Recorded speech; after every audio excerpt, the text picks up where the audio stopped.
You also did fire off, and we'll get to why you did that later and some of the stages you were in manically and stuff, but you lashed out pretty hard at some female poker players. But now you answered the question. I'm assuming you did that because there was some jealousy. Yeah. So you lashed out over jealousy, basically, when you were not in the strongest of mind frames. Yeah. Because that what you were really thinking inside manifested and it came out. For sure. Do you regret that? Yeah, of course I regret it. And like, I regret if anyone was hurt as a result, even though I honestly don't think anyone was hurt. But I'm also just a very straightforward person, and when I have a hard time like keeping my thoughts to myself. Sure. I think a lot of people have like not the nicest thoughts about certain things, but they don't say them. Yeah. But I'm not trying to like, this feels like a massive justification or something. Like I should just like, I think being honest, whatever the fucking truth is the best. So just go with it. For the record, I never thought in any circumstance that I like said something bitchy about. What was the worst thing you said and to who, if you can remember? I don't know. I didn't write it down. I didn't go look anything up. Like 2 years ago, I was just playing like low mid stakes in Bellagio, and I ran into Bobby's room where Emma Za was playing. Sure. And by the way, she's actually like a massive sicko at poker. Like she's really good. Like genuinely. But yeah, I just said like you ugly bitch. To her face? Yeah. To her face? Just for no reason? Just because she's like, you were jealous? Just because I was jealous. My God. Well, at least you said it to her face. I was isolated like before this time before I moved to Vegas. Like I was isolated for like a year without like basically any human contact. And that really does something to you. Sure. For sure. So you were losing your mind. We're going to get to that. Yeah. We're going to get to when you lost your But like marbles. Me and Emma are like, she actually is like amazing and like forgave me and everything, and we're friends now. Okay, so who do you love? Not because of Plus EV, but who do you love playing with out of the Hustler group? Like, who do you enjoy sitting with mostly? If we're gonna do this correctly, I'll put a dream table together. Yeah. How about that? Yeah. You won't realize this, but I run really good against you. I mean, we've got it all in several times, and I don't know if you remember, I've hit every board. I've even hit one twice, and you had a straight, yeah. and I yeah. Okay, so and I I'm filled in. up. I'm so at the table. You're at the table. Right. I got you at seat. I got you at C2. How do you like that?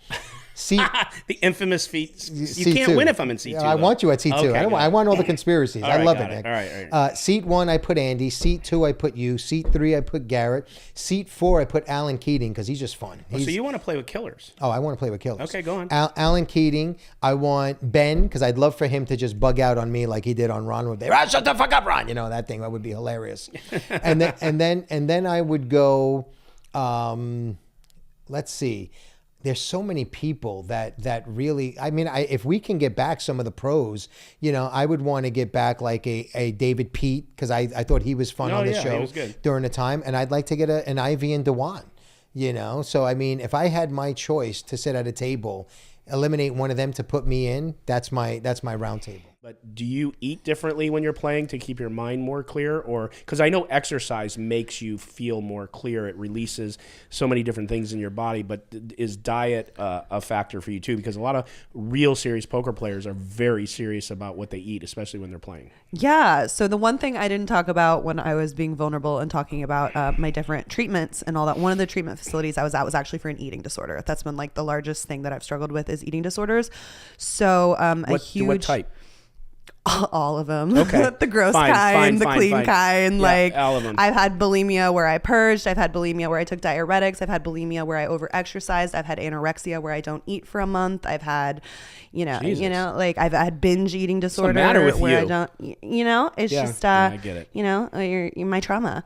But so a huge like stalwart or like scaffolding of my life is intuitive eating, along with the DBT and CBT therapies we were talking about earlier.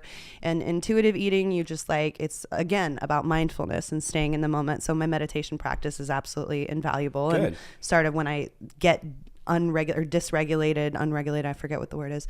A lot of times it's because I'm not exercising or meditating. I do meditate. Oh, yeah. nice. Mm-hmm. That's great, man. You really got your shit together.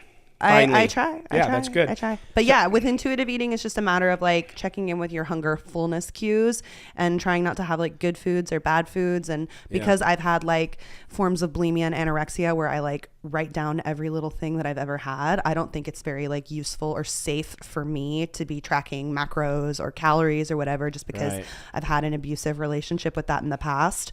So I just try to eat when I'm hungry and stop when I'm full. And a huge part, if I like want to focus on weight loss or like taking care of my body, is like limiting alcohol. And that's something I've gotten a lot. I was a heavy drinker for my first 2 years of poker, and I definitely like cut back and tried to be a little bit more healthy with that, just because it takes care of my body. Well, you drank a big healthy pour of some scotch last night. It's like oh my gosh, don't drink 3 ounces of scotch in front of him. Well, so, no pun. Yeah. So, I honestly used to be like that a lot also, where like I would just like get frustrated or angry and say things like that I didn't mean, and then like it would just fuck everything up after. And like one thing that helped me was just like trying to like communicate those like strong emotions in like a better way in the moment. Rather than reacting with those emotions, just communicating, hey, I have these emotions. Totally. I'm also trying to learn how to start. Like if instead of saying like, hey, you're an idiot for saying that, you could say like, hey, I feel angry or I feel hurt. Exactly. You could be like, hey, like what you said like should we all put our hands on our chest and pretend like we're on The View? well, it's just like how you say, like you can still say that they're an idiot at the end, but if you say like, hey, like I think you should if you think so. Yeah, hey, like this is I'm gonna say something emotionally charged because I feel hurt by what you just said. Like there's a good chance I'm not gonna. Then people will be like, okay, I can see where he's coming from because like he just told me like how that triggered him first. Totally.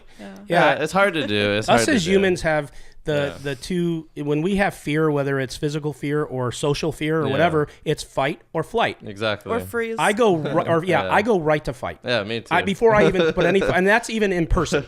Like you whatever. I'm like, let's fucking go, and that's not the right thing. And it's the same thing on social media. Yeah. It's like if you just have that button, you are going to take heat, and I own that. Yeah. I mean, one thing I try to do is not see those things as assaults as much. Yeah.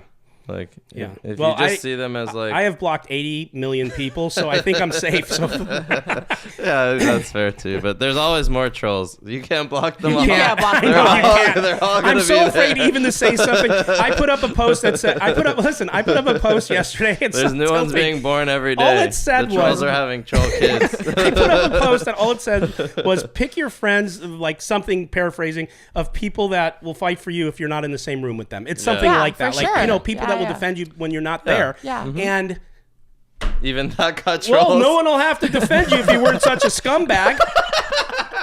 No one would have to defend you if you didn't rip everyone off in real estate. It's like, motherfucker, can't I put something up nice and just like really helpful? Yeah, it's crazy that the people who like respond positively to it don't respond, and everyone who has something shitty to say. Everybody that has something shitty to say has a lot of time on their hands. Twitter. I'm done. I'm out of here. It's because people just don't like feel like saying something positive, but then if they have a negative emotion, they have to get it out.